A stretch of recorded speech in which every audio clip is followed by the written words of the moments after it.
Right, we're on. Today we're going to do a quick tip from the garden. This is something you can do in the house, you can do it in the range, you can do it with balls or without balls. It's trying to create a motion how the right elbow works in conjunction with the right hand.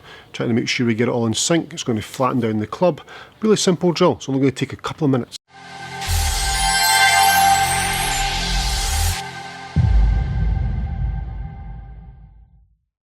Right, here we go.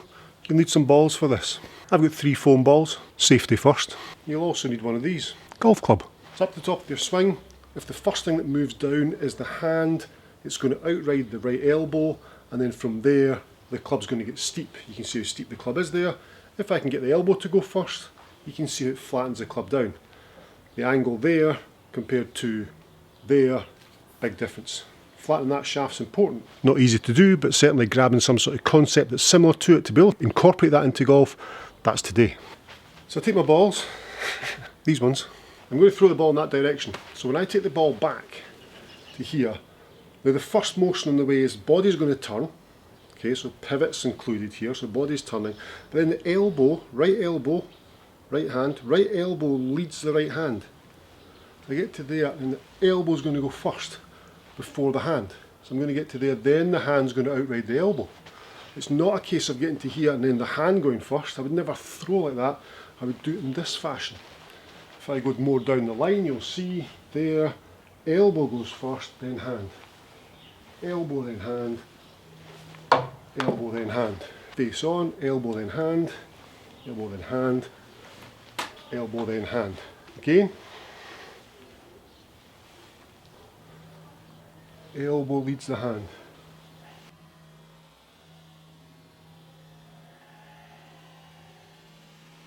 Of course, we've also got the analogy of skimming stones, which is a very similar thing. Skimming stones would be more on the horizontal plane, so this way. But again, of course, same thing's happening. Get to there, and then the elbow leads the hands, elbow then hands, but we're on the horizontal plane, whereas before we were on vertical.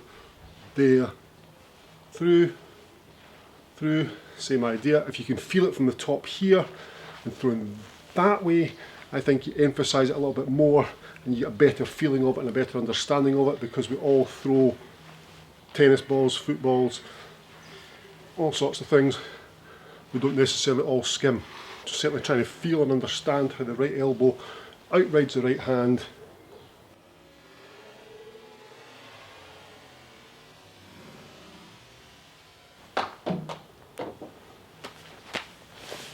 It's going to help our golf swing. Now we have to try and incorporate that into a golf swing. So take your club up the top of your swing, and then from there feel how the right elbow, if the right elbow comes towards the left elbow, from there, if you can make that the body turn, so as if we're throwing the stone, to there body turns, then right elbow activates, to the top, body turns, right elbow activates. You can see how that flattens the left wrist and drops the shaft. So then from there, which is very different than this motion, right hand outriding right elbow, there, right elbow to move first, so body turns and right elbow. If you can feel it, I mean it won't be as pronounced as when we throw the ball, but you want to try and feel the motion, try and recreate that motion. There, and then from there when we get down, you'll see the club shaft starts to dissect the right forearm on the way down. It's a very strong, powerful position to be in. So feeling reel is very different. We've discussed this an awful lot.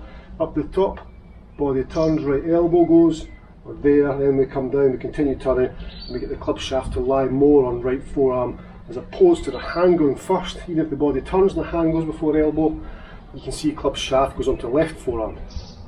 We want there, and less there. It's important that. As I mentioned, the reel and feel thing, it's very, very different, but certainly trying to throw lots of balls to feel how the elbow can be activated before the hand. Then you look at back in video and you think, that's not really quite right, but certainly it's the feel and the reel being very different. If you feel as though the elbow is activated before the hand, we're getting the club back on plane. We're certainly getting the club to start down on a good plane. That motion to begin with. Right elbow, trying to activate right elbow. If I get to there and just pull my right elbow in towards my left elbow, you'll see what happens to the left wrist and club shaft. Look at that. So if I can turn body and add that into there, I can throw the club head towards the target, not towards the ball, Remember, the ball's not the target, the flag's the target. There, then from there, right elbow to left elbow, see what it does.